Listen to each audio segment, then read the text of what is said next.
Hi అండి. నమస్తే. భారతంలో చిన్న కథలు అనే పుస్తకంలో 28వ కథ గోవుమాలక్ష్మికి కోటి దండాలు. భృగమహారాజు ఎన్నో పుణ్యకార్యాలు చేశాడు. ఆయన నిరంతరం గోదానం చేసేవాడు. నవనీతం వంటి హృదయం ఆయనది. ఎవరికి ఏ కష్టం కలగకుండా ప్రజలను పాలించేవాడు. ఓసారి ఆయన వల్ల ఒక చిన్న పొరపాటు జరిగింది. ఒకరికి దానం చేసిన గోవునే మళ్ళీ ఇంకో బ్రాహ్మణుడికి దానమిచ్చాడు. గోవు నాదంటే నాదని ఆ విప్రులిద్దరూ తగవులాడుకున్నారు. చివరికి రాజుగార్నే అడుగుదామనుకొని ఆ ఇద్దరు బ్రాహ్మణులు నృగమహారాజు దగ్గరకు వెళ్లారు. వాళ్ల తగాదా విని రాజుగారు విచారపడ్డాడు. తన వల్ల జరిగిన పొరపాటు తెలుసుకున్నాడు.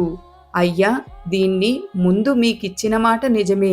ఇది మా ఆవులలో కలిసి మేస్తుంటే మాదేననుకొని గోపాలకులు తీసుకువచ్చారు. తెలియక నేను దాన్ని మళ్ళీ ఈయనకు దానమిచ్చాను. పొరపాటుకు క్షమించండి. మీకు మంచి గోవులు 100,000 ఇస్తాను. ఈ ఆవును ఆయనకు ఇచ్చేయండి అన్నాడు మొదటి బ్రాహ్మణుడితో. మహారాజా, ఇది చాలా శ్రేష్టమైన ఆవు. నా కుమారుడు పాలకు ఎప్పుడు ఏడిస్తే అప్పుడు పాలు తీసుకొనిస్తుంది. అంత మంచి స్వభావం దీనిది. ఈ ఆవు నా ఇంట్లో లక్ష్మిలా ఉంటే నాకు సంతోషం, కానీ నువ్వు 1,000,000 గోవులిచ్చినా తీసుకోను నేను అని వెళ్ళిపోయాడా బ్రాహ్మణుడు. అయ్యా, మీరు కోరుకున్నన్ని రత్నాలు, మణులు, గోవులు ఇస్తాను. ఈ ఆవును ఈయనకి ఇవ్వండి అని మహారాజు రెండవ బ్రాహ్మణుణ్ణి వేడుకున్నాడు. ఈ ఆవు తప్ప నాకు నీ రాజ్యమంతా ధారపోసినా అక్కర్లేదు అంటూ మెల్లిగా ఆ ఆవును తీసుకుని వెళ్ళిపోయాడతను. కొన్నాళ్లు గడిచాక నృగమహారాజు కాలం చేశాడు. యమభటులు యమధర్మరాజు దగ్గరకు తీసుకువెళ్లారు. మహారాజా, ఎన్నో పుణ్యకార్యాలు చేశావు, కాని ఒకరికిచ్చిన గోవునే మరొకరికి దానమిచ్చి పొరపాటు చేశావు. విప్రుని మనసు కలతపెట్టావు. అందుచేత కొంచెం పాపం సంప్రాప్తించింది. ముందు పాపం అనుభవిస్తావా, పుణ్యం అనుభవిస్తావా అని యముడు ప్రశ్నించాడు. పాపమే అనుభవిస్తాను అన్నాడు. వెంటనే తలక్రిందుగా భూమి మీద పడ్డాడు. పడుతూ పడుతూ ఉండగా, రాజా, విచారించకు, కొన్నాళ్లయ్యాక వాసుదేవుడు వచ్చి నిన్ను ఉద్ధరిస్తాడు. అప్పుడు నీకు శాశ్వత సౌఖ్యం కలుగుతుంది అన్నాడు యమధర్మరాజు. భృగుడు భూమి మీద తొండ రూపంలో తిరగసాగాడు. చాలా రోజులు గడిచాక ఒకనాడు విధివశాత్తు ఒక నూతిలో చేరాడు. ఆ నూతిలోకి వచ్చిన మరుక్షణంలోనే అతని శరీరం విపరీతంగా పెరిగిపోయింది. యమధర్మరాజు అనుగ్రహం వల్ల అతనికి పూర్వజన్మ స్మృతి ఉంది. తనను చూసుకొని తానే ఆశ్చర్యపడ్డాడు. నూతి దగ్గరకు వచ్చిన ప్రజలు ఆ తొండను చూసి, ఇది ఇందులో ఉంటే నీళ్లు పాడైపోతాయి అనుకొని పెద్ద పెద్ద తాళ్లు తెచ్చి దానికి కట్టి పైకి లాగబోయారు. కాని అది కదిల్తేగా వాళ్లకు భయం, ఆశ్చర్యం కూడా కలిగాయి. గబగబా వెళ్ళి సంగతంతా కృష్ణ భగవానుడితో చెప్పారు. ఆయన వెంటనే ఆ నూతి దగ్గరకు వెళ్ళి ఆ తొండను బయటకు తీశాడు. అప్పుడు నృగుడు దివ్యరూపం ధరించి ఉత్తమలోకాలకు వెళ్ళిపోయాడు. కృష్ణస్పర్శ వలన నృగుడికి ఉత్తమగతి కలిగినట్టే సజ్జన సాంగత్యం వల్ల సర్వసుఖాలు కలుగుతాయి అని మాంధాతృడికి బృహస్పతి చెప్పినట్టు మహాభారతంలో ఉంది. దేవతలకు అమృతాన్ని ఆహారంగా ఇచ్చాడు బ్రహ్మ. ఆ అమృత పరిమళంలోంచి సురభి అనే ఆవు పుట్టింది. దాని సంతానం సౌరభేయులు. ఆ ఆవులన్నీ ఒకనాడు హిమవత్ పర్వతం మీద సంచరిస్తూ ఉండగా ఒక దూడ తల్లి దగ్గరకు వెళ్ళి పాలు తాగడం మొదలుపెట్టింది. అప్పుడా పాలనురుగు గాలికి చెదిరి అక్కడే తపస్సు చేసుకుంటున్న ఈశ్వరుడి శిరస్సు మీద పడింది. ఆయన కోపగించుకొని 3వ కన్ను తెరిచాడు. ఆ కంటి మంటల వేడి సోకి ఆ ఆవుల శరీరాలకు కపిలవర్ణం వచ్చింది. దాంతో అవన్నీ భయపడి అక్కడి నుంచి పారిపోయాయి. అప్పుడు బ్రహ్మ వచ్చి పరమేశ్వరుణ్ణి ప్రార్థించి ప్రసన్నుణ్ణి చేశాడు. ఒక మంచి ఎద్దును కానుకగా ఇచ్చాడు. అప్పటి నుంచి ధూర్జటికి నంది వాహనమైంది. శివుడి ధ్వజం మీద కూడా వృషభ చిహ్నం ఉంటుంది. శివుడు ప్రసన్నుడు కావడంతో ఆవులన్నీ మళ్ళీ ఆ పర్వతం మీదకు వచ్చాయి.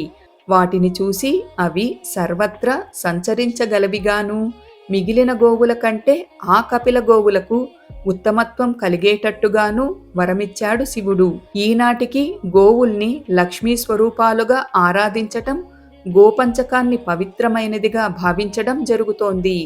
భోజనం చేసే ముందు గోవులకు గుప్పెడు పచ్చిక వేస్తే కొండంత పుణ్యమని మనవాళ్లు భావిస్తారు. ఇక్కడితో గోవుమాలక్ష్మికి కథ పూర్తయిందండి. ఇక 28వ కథ సువర్ణష్ఠీవి. ఒకనాడు సృంజయ మహారాజు కొలువు కిటకిటలాడుతోంది. ఎత్తైన సింహాసనం మీద నారద మహర్షి కూర్చొని ఉన్నాడు.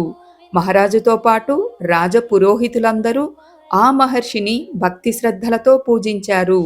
మునీంద్ర, మహారాజు మీకు కావలసినవాడు, పైగా ధర్మపరుడు, నిరంతరం అన్నదానాలు చేస్తూ ఉంటాడు. మీలాంటి పెద్దల అనుగ్రహం ఉండి కూడా ఆయన కోరిక తీరకపోవడం భావ్యమా అని ఒక బ్రాహ్మణుడు నారదుణ్ణి వినయంగా ప్రశ్నించాడు. అలాగా, ఆ సంగతి నాకు తెలీదు.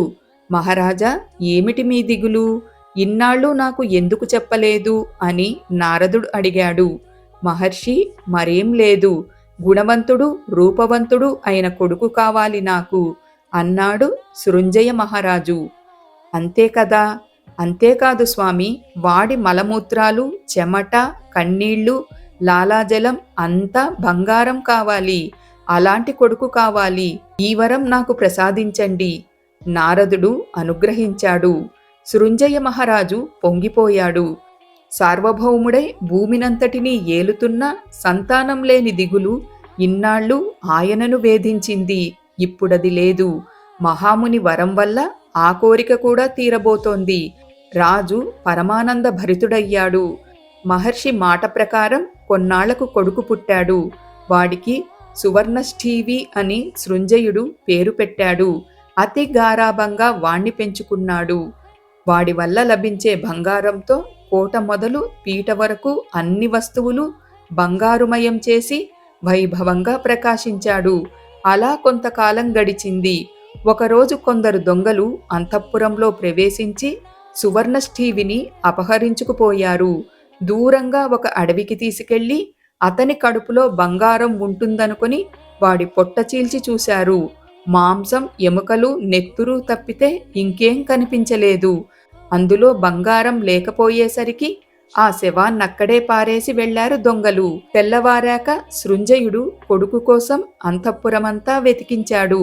కనిపించకపోయేసరికి కంగారుపడి నేల 4 చెరుగులు సేవకుల్ని పంపాడు. చివరకు అడవిలో కొడుకు శవం చూసి బావురుమని ఏడ్చాడు. మృతదేహానికి అంత్యక్రియలు జరిగాక కూడా వాణ్ణే తలుచుకొని కుమిలి కుమిలి రోధించసాగాడు. సరిగ్గా అదే సమయంలో మళ్లీ నారదుల వారు వచ్చారు. మహారాజా, నువ్వు ఏడిస్తే మాత్రం చనిపోయిన నీ కొడుకు ప్రాణంతో తిరిగి వస్తాడా?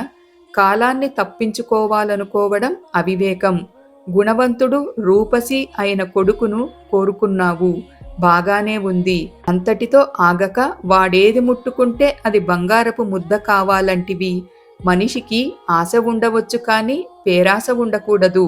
ఉంటే ఇదిగో ఫలితం ఇలాగే ఉంటుంది అని ఓదారుస్తూనే దేవర్షి మెత్తగా మందలించాడు. వైభవంగా రాజ్యాన్ని పాలించి దాన ధర్మాలు చేసి పుణ్యాత్ములుగా పేరు పొంది దేవతల ఆశీస్సులందుకొని కూడా చిరంజీవులు కాలేకపోయిన మరుత్త మహారాజు, అంగరాజు, శిబిచక్రవర్తుల చరిత్రలు వివరించాడు. ఆ తర్వాత శ్రీరామచంద్ర ప్రభువు గురించి, భగీరథుడి గురించి, శశిబిందుడి గురించి రకరకాల కథలు చెప్పాడు నారదుడు. మునీంద్ర, నువ్వు చెప్పిన కథలన్నీ విన్నాక నా పుత్రశోకం తగ్గింది.